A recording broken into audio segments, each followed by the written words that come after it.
Assalamualaikum warahmatullahi wabarakatuh. Selamat pagi anak-anak. Kita berjumpa kembali pada pembelajaran matematika.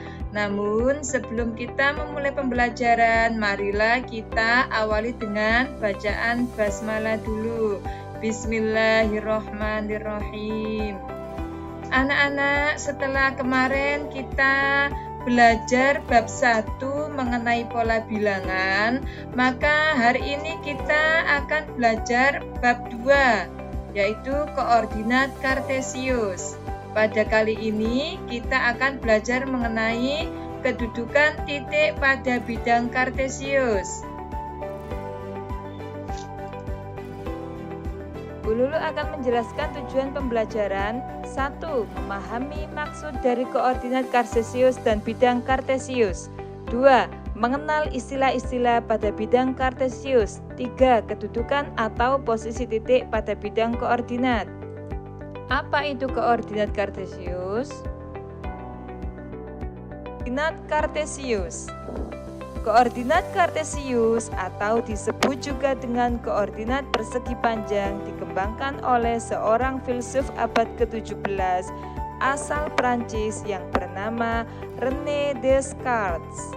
René adalah orang yang pertama kali membuat hubungan antara aljabar dengan geometri. Nah, anak-anak, kita kelas 7 sudah belajar mengenai aljabar ya. Misalkan persamaan aljabar Y sama dengan 2X. Kita buat tabel, jika nilai X sama dengan 2, maka didapatkan nilai Y 2 kali 2 sama dengan 4. Jika nilai X sama dengan 1, maka nilai Y 2 kali 1 sama dengan 2. Begitu dan seterusnya. Sampai nilai X sama dengan min 2, maka didapatkan nilai 2 kali min 2 sama dengan min 4. Lah, oleh René, bentuk persamaan aljabar ini divisualisasikan pada bidang datar yang berupa garis yang dari kiri ke kanan dan atas ke bawah, yang mana kedua garis ini berpotongan pada titik 0,0 ya.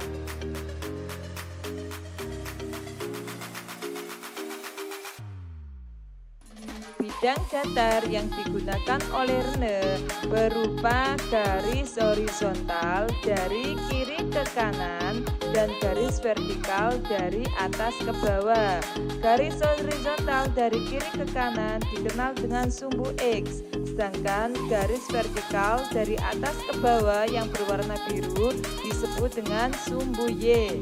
Nah, kedua garis ini berpotongan pada titik 0,0. Nah, bidang inilah anak-anak yang disebut dengan koordinat kartesius. Diambil dari nama belakang René, yaitu Descartes.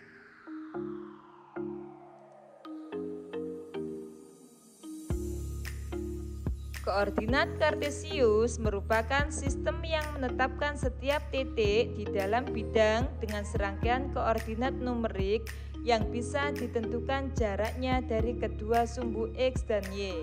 Posisi titik pada bidang kartesius ditulis dalam bentuk koordinat, yaitu X, Y.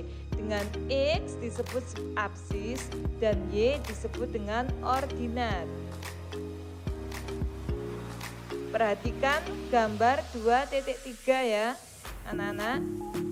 Misalkan menentukan koordinat titik A pada gambar 2.3. Perhatikan titik A. Dari titik 0,0 titik pusat perpotongannya sumbu X dan sumbu Y. Nah, diperhatikan ya, titik A dari titik 0,0 melangkah 5 satuan ke kanan sehingga didapatkan nilai X atau absisnya sama dengan 5. Kemudian dilanjutkan ke atas 2 satuan ya, 2 1 2 sehingga nilai Y sama dengan 2. Jadi koordinat titik A adalah 5,2 karena aturan penulisannya adalah X, Y. X-nya sama dengan 5 dan Y-nya sama dengan 2, maka koordinat titik A adalah 5,2. Untuk titik B, perhatikan titik B anak-anak. Dari titik 0,0 melangkah 3 langkah ke kiri. 3 langkah ke kiri. Karena ke kiri maka ditulis X sama dengan min 3. Dilanjutkan ke atas 2 satuan. Karena ke atas maka nilai Y sama dengan positif 2. Jadi koordinat titik B adalah min 3,2. Anak-anak, bidang kartesius terbagi menjadi 4 wilayah yang disebut dengan kuadran. Perhatikan ya, kuadran 1. Kuadran 1 di mana nilai X-nya sama dengan positif dan nilai Y-nya sama dengan positif ya. Sedangkan kuadran 2. Kuadran 2 nilai X-nya sama dengan negatif dan nilai Y-nya sama dengan positif ya. Sedangkan selanjutnya kuadran yang ketiga. Kuadran yang ketiga dilihat di situ ada tulisannya 3, di mana nilai X-nya sama dengan negatif dan nilai Y-nya sama dengan negatif. Yang terakhir kuadran 4, yaitu di mana nilai X sama dengan positif dan nilai Y sama dengan negatif. Posisi titik pada bidang koordinat. Membaca posisi tempat menggunakan bidang koordinat. Kita lihat anak-anak pada gambar 2.2. Posisi tempat-tempat pelayanan pada gambar 2.2 dapat ditulis sebagai berikut. Hotel terletak pada koordinat C,5. Kita lihat gambar 2.2 di mana titik hotel. Lah, yang kita perhatikan adalah pada sumbu X-nya dulu yang horizontal. Hotel itu lurus pada titik C. Kemudian pada titik yang vertikal lurus pada angka 5. Sehingga hotel terletak pada koordinat C,5. Yang kedua, bank. Lihat, perhatikan 2.2. Bank ya anak-anak ya, titik bank. Di mana bank itu pada garis yang horizontal lurus pada huruf F. Sedangkan pada garis yang vertikal lurus pada angka 5. Sehingga penulisannya adalah yang X-nya dulu yang horizontal, kemudian yang vertikal. Sehingga bank terletak pada koordinat F,5. Selanjutnya, pasar terletak pada koordinat F,10. Dan kantor pos, perhatikan anak-anak, titik kantor pos terletak pada koordinat J,3. Dan yang terakhir, sekolah. Sekolah terletak pada koordinat J,9.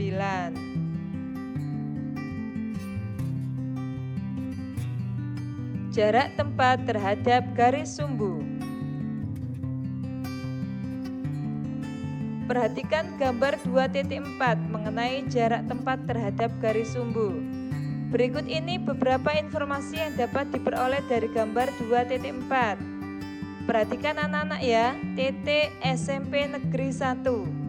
SMP Negeri 1 berjarak 3 satuan dari jalan X, di mana yang disebut jalan X adalah garis yang horizontal.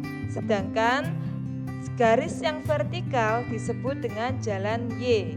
Sehingga SMP Negeri 1 berjarak 3 satuan terhadap jalan X dan berjarak 5 satuan terhadap jalan Y. Yang kedua, perhatikan titik rumah belajar. Rumah belajar berjarak 6 satuan dari jalan X dan berjarak 6 satuan dari jalan Y. Perhatikan ya anak-anak ya. Selanjutnya pasar. Pasar berjarak 2 satuan terhadap jalan X dan berjarak 4 4 satuan terhadap jalan Y. Jarak titik terhadap garis sumbu. Perhatikan anak-anak ya. Di sini kita ambil kesimpulan bahwa untuk mencari jarak titik terhadap sumbu X, kita bisa mengambil nilai Y positif.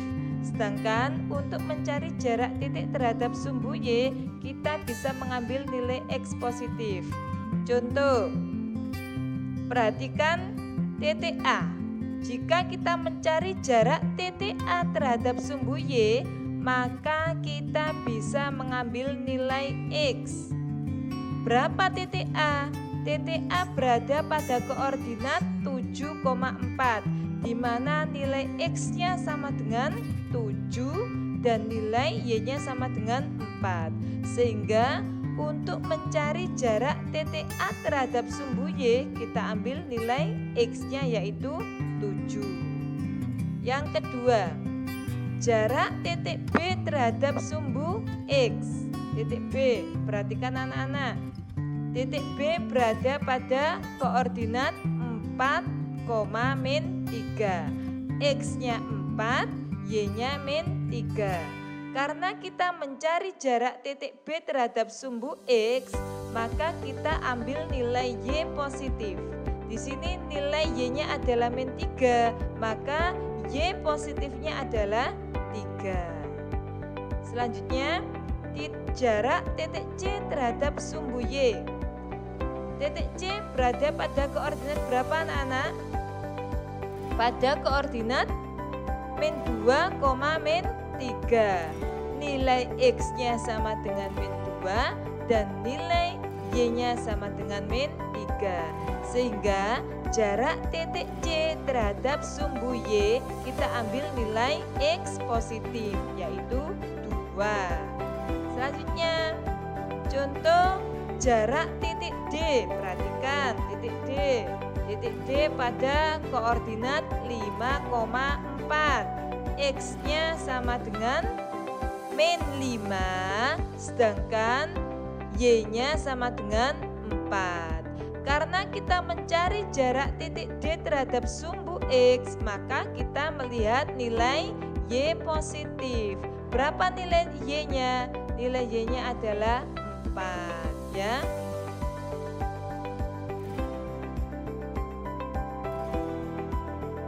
Anak-anak, setelah kalian menyimak paparan materi koordinat kartesius, kalian bisa mengerjakan latihan soal berikut ya.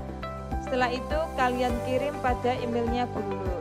Jangan lupa tetap semangat belajar dan selalu menjaga kesehatan. Semoga pandemi ini cepat berlalu dan kita dapat kembali lagi pada pembelajaran tatap muka di sekolah. Sampai di sini saya akhiri. Wassalamualaikum warahmatullahi wabarakatuh.